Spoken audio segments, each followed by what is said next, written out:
Hello, hello, hello. So, a lot of people are wondering what's going on in the world. The answer is that a fool doesn't look back at history and therefore allows it to come back to haunt them. But a person with any sense and any wisdom will know what happened in the past to prevent it from recurring again. Everything that is going on is not new. As King Solomon said, there's nothing new under the sun. Whatever we're going through today, we've gone through before. The only difference is there are some people with a sense of the past and there for the future, and other people that are reliving the mistakes of the past and preventing their future. And here's how it goes. Our world is basically divided into 5 civilizations. The most ancient civilization that exists in the world today is the Jewish people. It begins 4,000 years ago with Abraham. And Abraham, so to say, discovers a very important idea because before Abraham, people effectively believed, whether you call it pantheism or idolatry, that there are forces in this world that compete against each other. So the sun, the moon, the stars, the clouds, the thunder, the lightning, these are different forces, and they are in competition, particularly if you're a subject of those forces. I don't know if you're like the Arabs that lived in the desert. They worshiped the sand. All the ancient nations, they worshipped and they idolized. There were people that lived in the jungles and they had tarantulas and they worshipped the tarantulas. I'm not sure why the Indians worshipped the cows, but these were people that were afraid of these forces. And in a world of abuse where people narcissistically use power against people, what do? You offer respect, you offer honor, because that's the only language that the narcissist likes. And so therefore they offered their even sometimes children's as sacrifices to these gods in order to protect themselves and gain the favor of these cruel deities, and that way hopefully they would be protected from them. Along came Abraham and said, effectively, you guys are morons, because the sun, the moon, the stars, the clouds, everything is working in perfect tandem. If they weren't all working together, you wouldn't have life on earth. As we know from science, there are incredibly detailed, tiny nuances that if one little decimal point was off, let's say in the gravitational pull and all these different things, the whole world couldn't exist. So what this teaches us is that there's one intelligent design, one loving God creator who was able to just look at your DNA. If one DNA is off, look what could happen to a human being. Was able to literally, beyond any human imagination, create us. And then the next question, of course, is why? And so from Abraham's perspective, we were created to create love in the world. God is a God of love. He loves us. That's why he made us. And he wants the world to be a loving place. Now, as the Dalai Lama said, all religions today are offshoots of Abraham's idea, but there are certain diseases, just like every single person is a composite of the mind, the heart, the emotions, and the ego, the pride and shame that we carry, so too there are certain diseases that crept in, and it's almost natural because none of us are perfect. Our ego will always be a little bit crazy, and the mind and the ego are opposites. The ego is large, the mind gets reduced, and we operate under insanity effectively. So unfortunately for the world, to some extent it brought a lot of good, but it also brought a lot of bad. It became the largest, listen very carefully to what I'm saying now, the largest killing machine in human history. There's been no group, and there have been many groups that engaged in murder. Communism brought about the murder of 100 million people. Hitler brought about the murder, at least if you count the war, etc., 50 million people. This is incredible amounts of people. But no group in human history brought about the amount of murder as Islam did. On a conservative number, that's over 700 million people. Now, imagine what 700 million people is. That's 10%. That would be one of 10 of the world today. But the world, when it only had a couple hundred million, that's almost all of the world. That's what a force of evil Islam is. Now, we have to understand, why is Islam such a force of evil? Why is it, as we speak now, the greatest factor for murder in the world today? The answer is very simple, because Islam bases itself on the Torah. They believe in the prophets of the Jews. In fact, they believe in Jesus as well.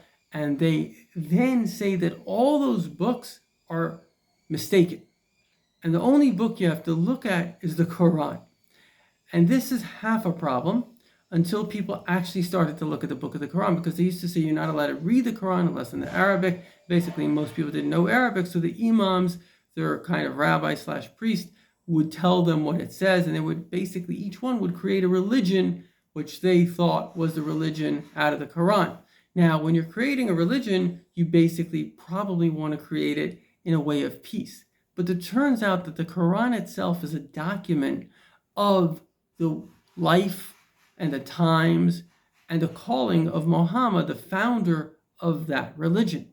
And effectively, as an imam personally told me, this was a good guy who was trying to bring peace to the world, he told me that Muhammad was involved in battles, skirmishes, gang wars, every single year of his quote-unquote leadership or warlordship, which was 30 years, 4. So that means every 3 months he was involved in another war. And we're not talking little wars about raping women, taking them as sex slaves.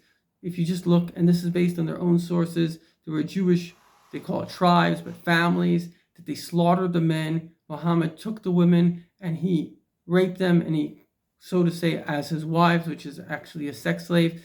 The main source of a lot of Islamic religion comes from his wife called Aisha, who came to Muhammad, an older man, at the age of 6 years old. At 9 years old, he consummated the marriage, which is why, according to Islam, you're allowed to marry a 9-year-old woman. So this is basically a style of a gang warlord who has no values whatsoever. And this person becomes the role model for hundreds of millions of people. And effectively, Muhammad desired that the whole world should see him as a prophet. The problem was that the Jews didn't accept him, the Christians didn't accept him, and certainly his own Arab brothers who were actually worshiping idols didn't accept him. So he had a new plan, which was basically to just be a warlord and take money and then eventually slaughter people. And that is how Islam spread. 99% of the people that are Muslim today is because their ancestors were basically the scythe, which is a knife which is rounded, was created by Muslims in order they would go on horsebacks and just chop off people's head. They came into India, they killed 400 million people. That's insanity. All over the world, it's just mass murder and rape and torture. Why? Because their own prophet said that this is the way to do it. And so the only reason the West is not completely subjugated to Islam is out of war, but the West forgot that. But Islam didn't forget it. And although there are many good Muslims, and I'd like to think at least half of the Muslims are really good people and have met, and we should not look down at Muslims. Muslims are one of many, many, many, many hundreds of millions of wonderful people. At the same time, we should not fool ourselves that the fundamentalist Islams, such as Iran and all the terrorist groups, Hamas, etc., want anything but what they themselves say they want. I'm friendly with an individual, Wayne Cupping, that put out many videos. You should look at it, called The Third Intifada, many, many things. Great understander of Islam. And he said, never has there been an enemy that has been more clear on its intention. They say it clearly, we want to kill you. Every single mosque around the world, certainly in Iran, every single time they're saying death to America, death to Israel. Now, which parts of death to America don't you understand? They mean death to America. Now, how are they going to do that? It's very simple. They're creating a nuclear bomb. Now, I asked a Muslim from Iran, because most of them hate the government. The Iranian people are very good people, they're very nice people. But the government is, let's call it the radicals. And he says it's very simple. According to their religion, the Shiite religion, they believe when the world will be covered up to a horse's knee in blood, the Messiah will come. Well, how do you do that? It's through nukes. And this is what the Democratic Party is going to get you killed. Because the Democratic Party, and to be honest, the Republican Party didn't do anything either, but The Democratic Party for sure is even worse because they're giving them money. They're literally supporting them in this murderous reign, and they're not willing to stand up for your interests, willing to stand up for America or for lives anywhere in the world. So the Democratic Party literally is playing into their hands. Obama made a peace deal with the person that wants to kill you. It's amazing to me that nobody discusses this, but Obama didn't really make a peace deal. Obama created what's called a junta.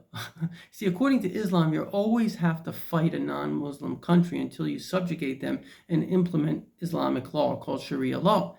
The thing is, you get a 10-year junta because that is actually what Muhammad did. I think it was in Medina. He wasn't able to fight the people because they were too strong, so he made peace. 10 years later, he came in and killed them all. And that is called a junta. You're not allowed to make peace, but you're not allowed to lie. And they're allowed to, according to religion, and they should lie to us.